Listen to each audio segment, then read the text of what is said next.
loyauté envers les amis, méfiance envers les étrangers, et la compréhension que la mère donne autant qu'elle prend. Luc resta silencieux un long moment. Une expression de surprise sincère traversa son visage, rapidement remplacée par son masque habituel d'impassibilité. Il posa son verre. « Vous avez fait vos devoirs », admit-il, avec un hochement de tête réticent. Mais comprendre l'histoire est une chose. Vivre selon ses codes en est une autre. Souvenez-vous de ceci, docteur. Dans ce monde, la confiance est notre bien le plus précieux. Une fois perdue, elle ne se récupère jamais. Il quitta le bureau, la laissant avec son avertissement énigmatique. Clara réalisa qu'elle n'avait pas gagné sa confiance totale, mais qu'elle avait, au moins, gagné son respect. Elle comprit aussi que Luc n'était pas un ennemi. Il était le gardien de la porte. Et pour faire véritablement partie de ce monde, pour comprendre véritablement Étienne, elle devrait prouver à Luc qu'elle était digne de la franchir. Il n'était pas seulement l'oncle d'Étienne. Il était son mentor, son roc, et l'homme qui le tuerait pour protéger l'héritage de la famille, si nécessaire. L'occasion pour Clara de prouver sa valeur au-delà de la traduction se présenta sous la forme d'une crise à Istanbul. Morel Maritime négociait l'acquisition d'une participation majoritaire dans une société de logistique turque, Bosphorus Lines, qui contrôlait une route vitale vers la mer Noire.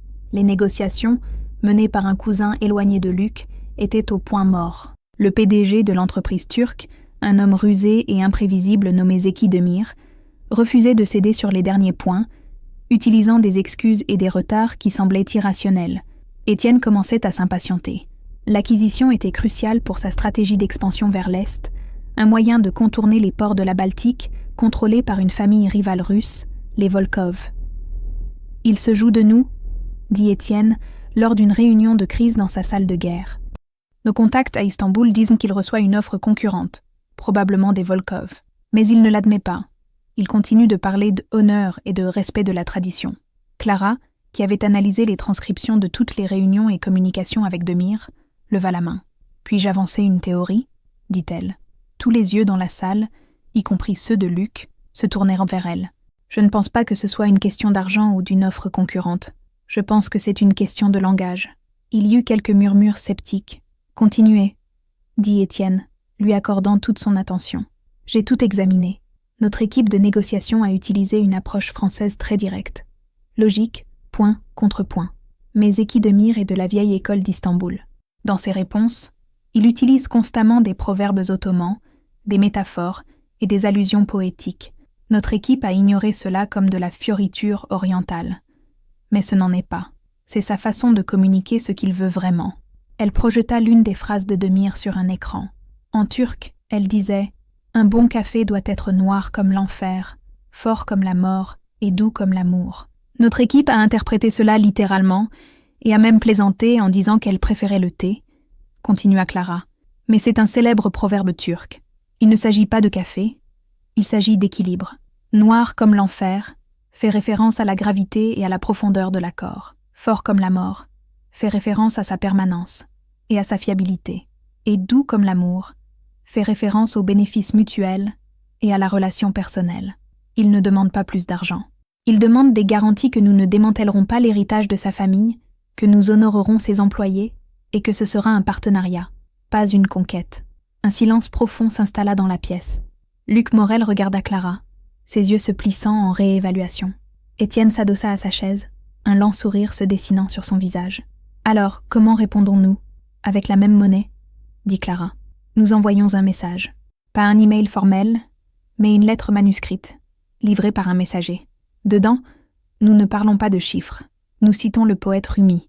Quelque chose comme « La blessure est l'endroit par où la lumière entre en vous. » Nous reconnaissons son hésitation comme un signe de sagesse et de soin, pas comme une faiblesse. Et nous proposons une réunion finale, non pas dans une salle de réunion, mais dans un café historique au bord du Bosphore. Pour partager un café et sceller un accord entre familles, pas entre entreprises. Le plan était audacieux et complètement à l'opposé de la pratique commerciale moderne.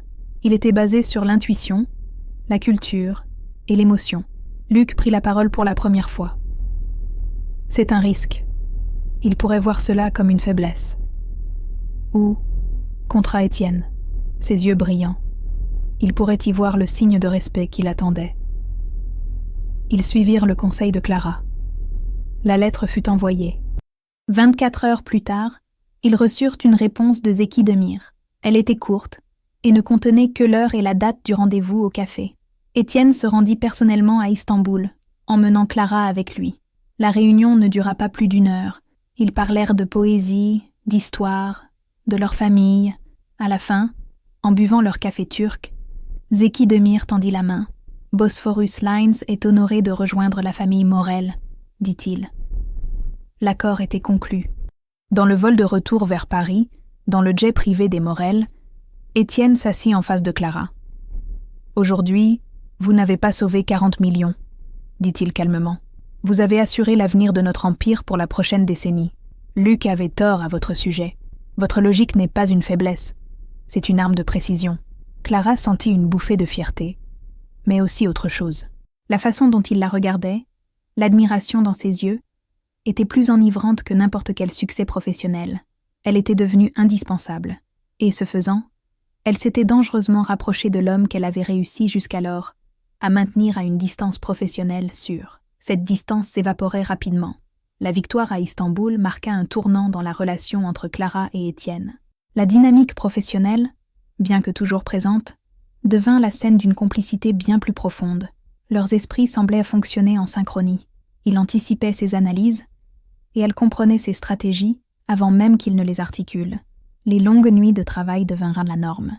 Il restait au bureau tard, bien après que tout le monde soit parti, analysant des cartes, déchiffrant des communications et planifiant les prochains coups sur l'échiquier mondial de Morel-Maritime.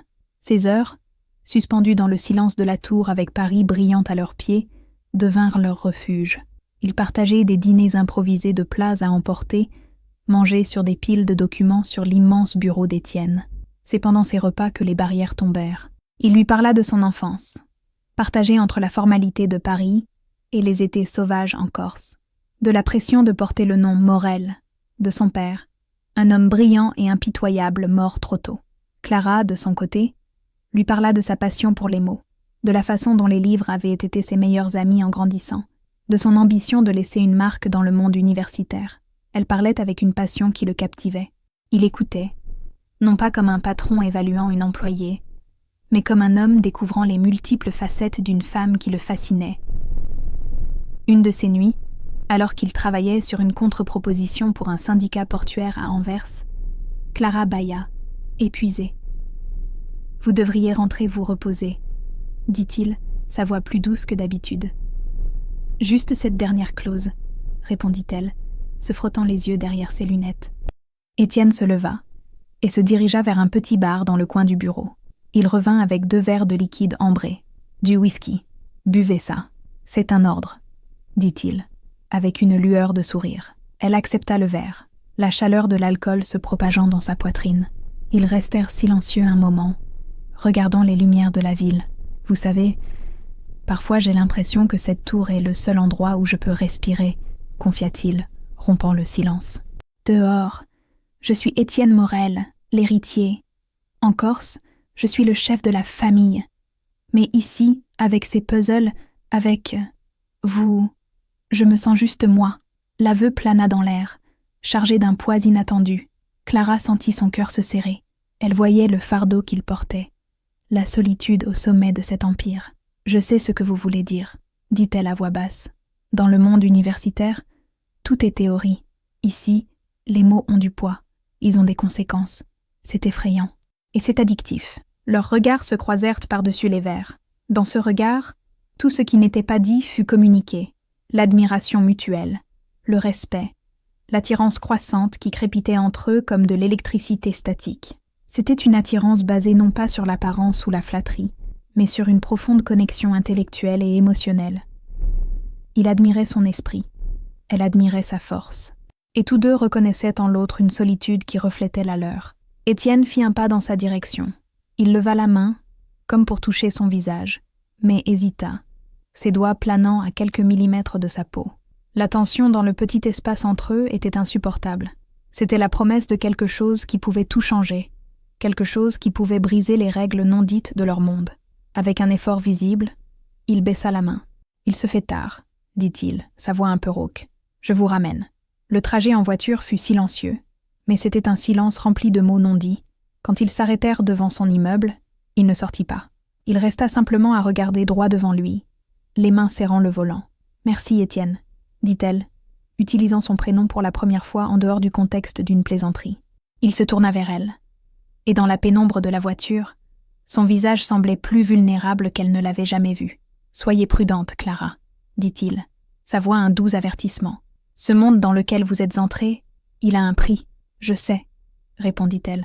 Mais en montant les escaliers vers son appartement, elle savait que le vrai danger n'était pas les rivaux invisibles ou les affaires sombres.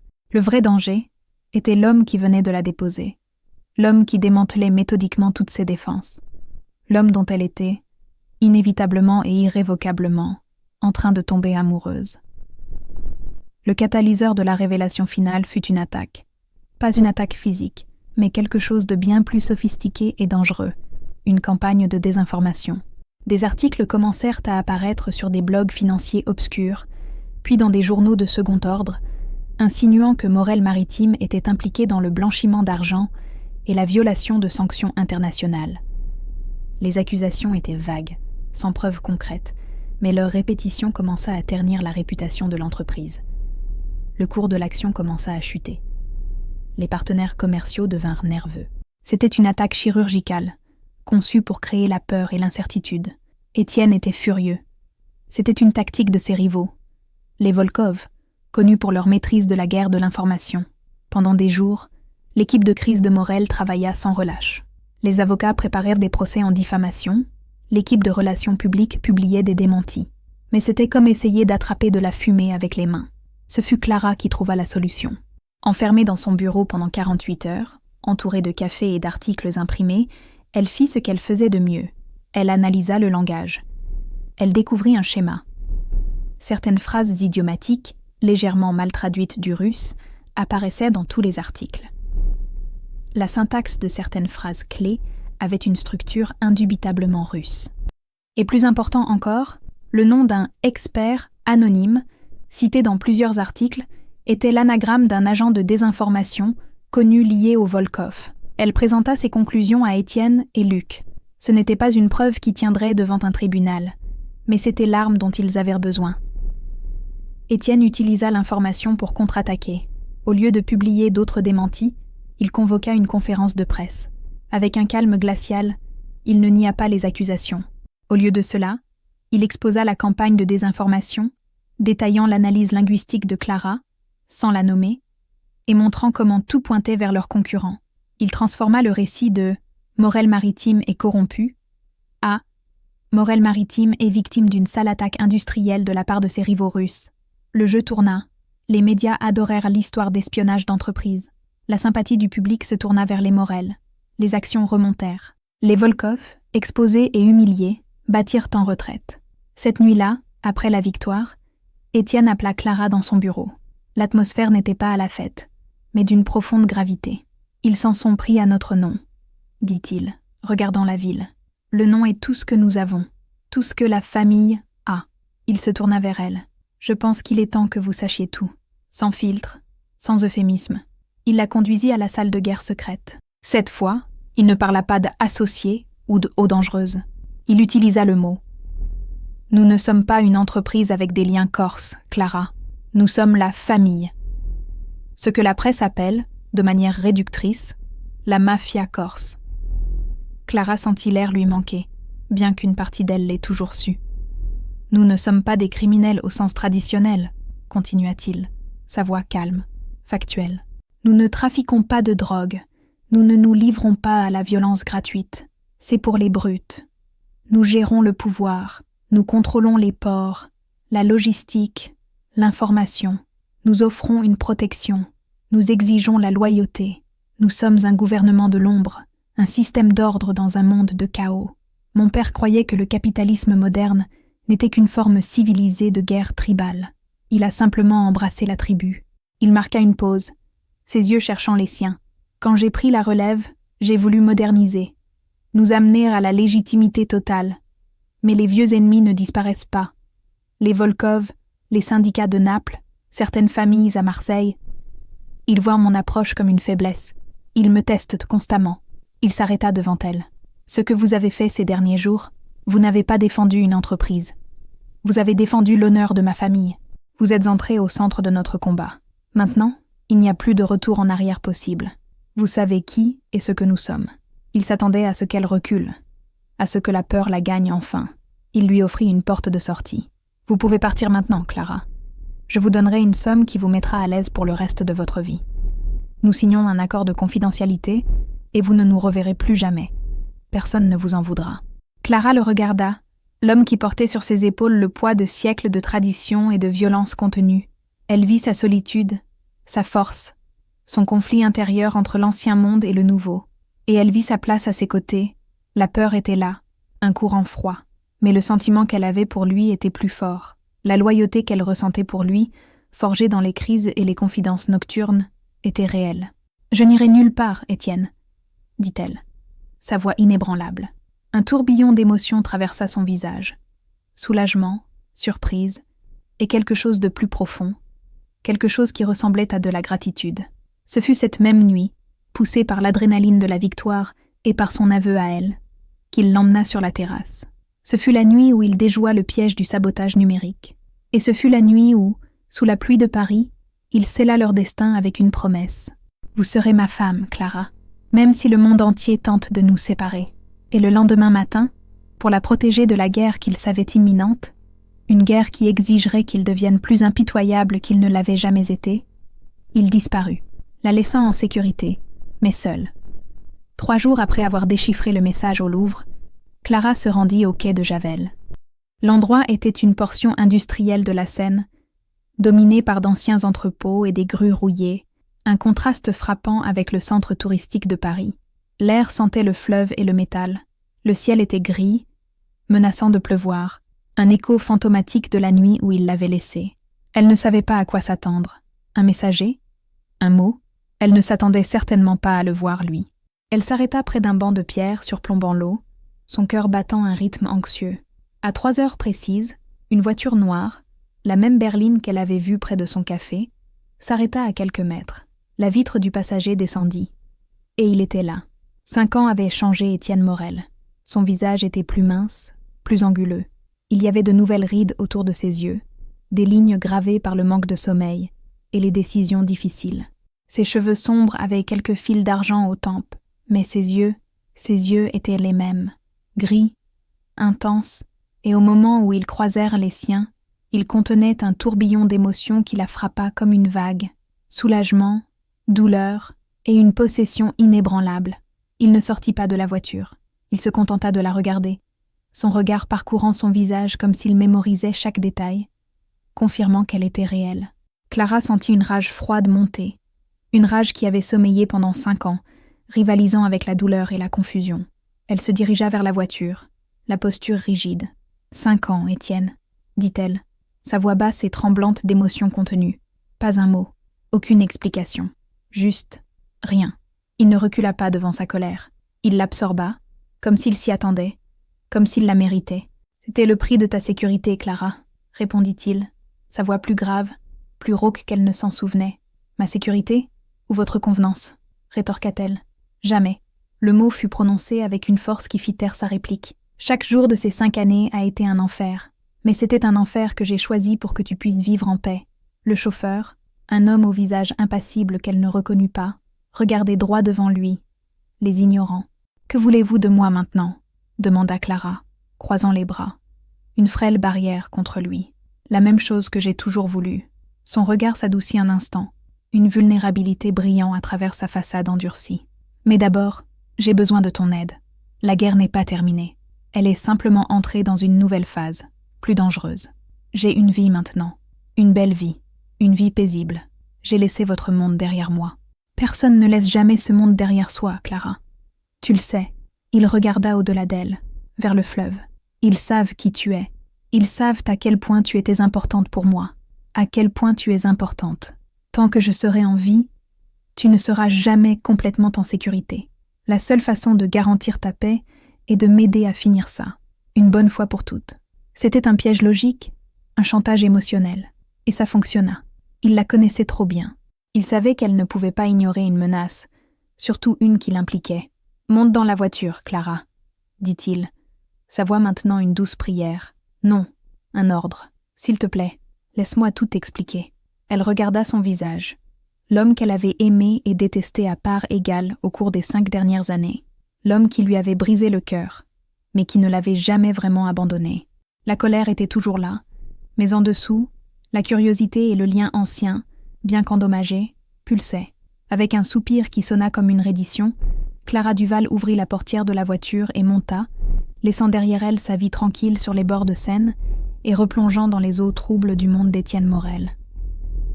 La porte se referma avec un clic lourd, sonnant comme la fermeture d'un coffre-fort, ou le début d'un nouveau chapitre.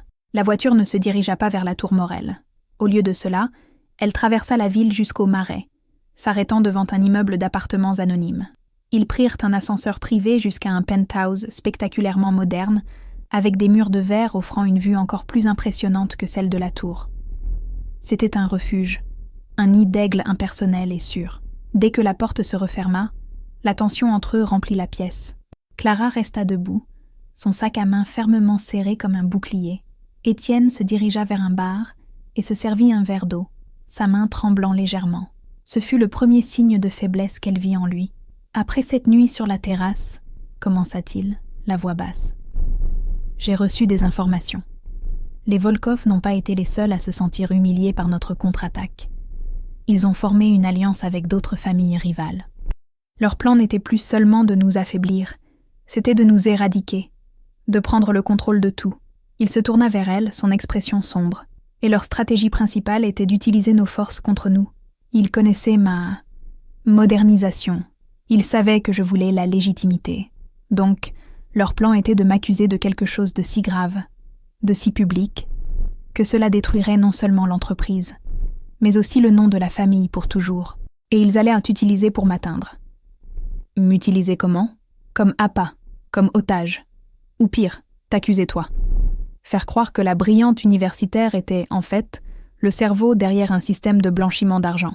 Avec tes compétences, ce serait une histoire crédible. Il t'aurait détruite pour me détruire. Clara sentit un frisson. L'idée était diabolique et terriblement plausible. Je ne pouvais pas risquer ça, continua Étienne. La seule façon de te protéger était de couper tous les liens, de disparaître, de faire croire à tout le monde, y compris à toi, que notre connexion était terminée. Si j'étais un fantôme, tu cessais d'être une cible. Et où es-tu allé ? Qu'as-tu fait pendant 5 ans ? En Corse. Je suis retournée aux racines. La guerre ne pouvait pas être menée depuis une tour de verre à Paris. Elle devait être menée sur les quais, dans les vallées, dans les villages. J'ai dû réaffirmer mon pouvoir, rappeler à tous qui étaient les Morel. Ce n'était pas une guerre de balles, Clara. C'est pour les amateurs. C'était une guerre de loyauté. J'ai démantelé leur alliance de l'intérieur, une famille à la fois. J'ai utilisé l'information, les anciennes faveurs, la pression économique. Je les ai forcés à choisir un camp. Il m'a fallu 5 ans pour purger la trahison et consolider mon contrôle. Maintenant, la famille est plus unie et plus forte que jamais. Il termina son eau d'une seule traite. Je voulais te contacter chaque jour. Il y a eu des moments où la douleur d'être loin de toi était presque physique, mais je savais que tout contact, aussi minime soit-il, serait un risque pour toi. Alors, j'ai attendu. J'ai attendu que ce soit sûr. Et c'est sûr maintenant ? Demanda-t-elle, sa voix chargée de scepticisme. Le visage d'Étienne se durcit. Non, parce qu'il y a un dernier ennemi, le plus dangereux de tous. Un que je n'ai pas réussi à vaincre avec les anciennes méthodes. Qui ? Antoine Grimaldi. Sa famille est de Monaco, mais il opère depuis Genève. Ce n'est pas un mafieux traditionnel. C'est un génie financier, un maître de la guerre numérique. Il ne veut pas de nos ports. Il veut démanteler notre empire financier, pièce par pièce, à travers les marchés mondiaux. Il est le cerveau derrière l'alliance originale, le seul qui est resté dans l'ombre. Et maintenant, il me poursuit avec tout ce qu'il a. Il s'approcha d'elle, son regard urgent. Et son arme principale est la même que la nôtre, le langage. Il utilise des algorithmes linguistiques pour manipuler les nouvelles financières, créer des contrats avec des clauses pièges qui sont presque indétectables. Il mène une guerre de sémantique, et il est en train de gagner. J'ai vaincu les soldats, Clara. Mais je ne peux pas vaincre le stratège. J'ai besoin de toi. J'ai besoin de ton esprit. L'explication était accablante, mais cohérente. Elle avait un sens terrible. Il ne l'avait pas abandonnée par caprice. Il l'avait exilé, pour sa propre sécurité. La douleur de son absence ne disparut pas, mais la colère commença à être remplacée par une compréhension réticente. Il avait mené une guerre de 5 ans dans l'ombre, et maintenant il lui demandait de l'aider à mener la bataille finale. « Ma promesse cette nuit-là, Clara, » dit-il, sa voix baissant jusqu'à un murmure, n'était pas impulsive. C'était la seule vérité à laquelle je me suis accrochée pendant tout ce temps. Elle regarda l'homme en face d'elle. Il n'était plus l'héritier qu'elle avait connu. C'était un leader endurci par la bataille, un roi qui avait défendu son royaume. Et il avait tout fait, selon lui, pour la protéger. La question maintenant était, le croyait-elle? Et si elle le croyait, était-elle prête à tout risquer pour se battre à ses côtés une fois de plus? Dans les jours qui suivirent, Étienne et son équipe la plus restreinte, y compris un Luc Morel visiblement plus âgé et plus fatigué, mirent Clara au courant de la menace que représentait Antoine Grimaldi.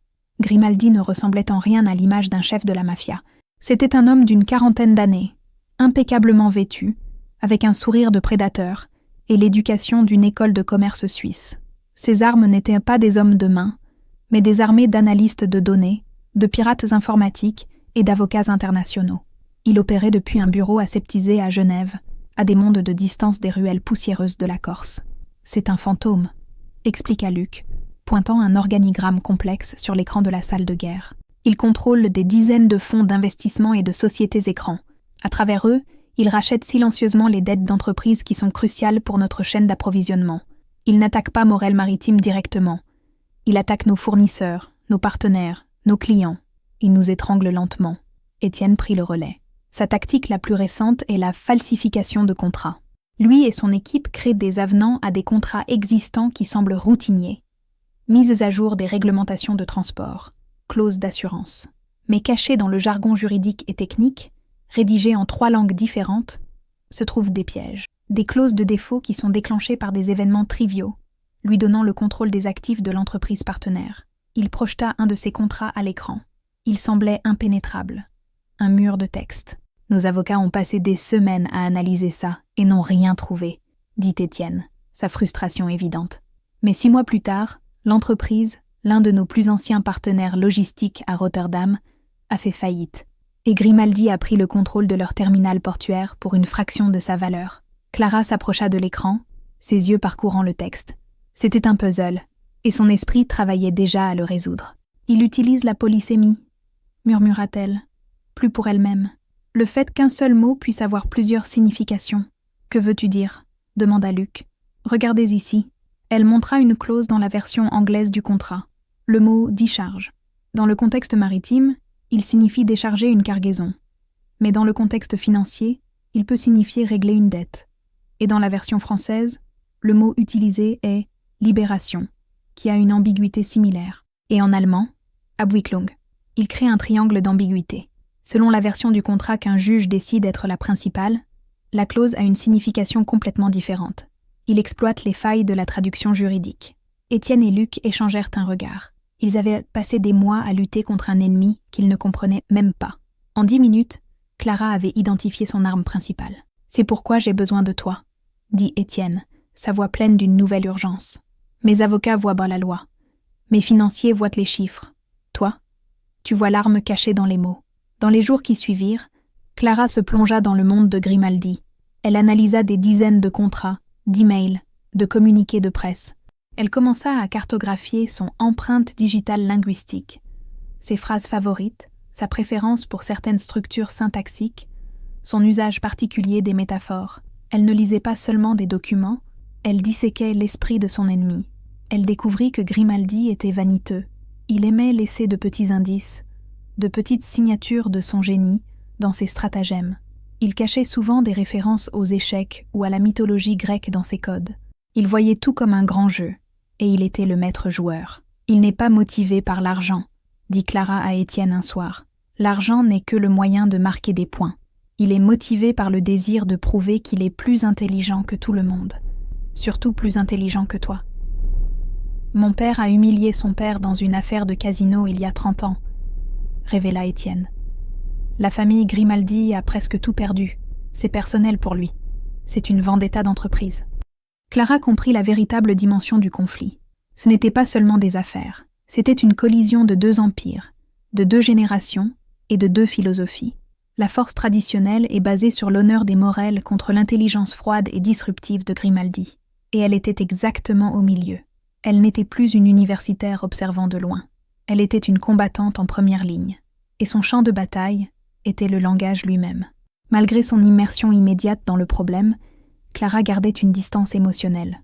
Elle travaillait avec Étienne dans le penthouse, mais chaque soir, elle retournait à son propre appartement, à son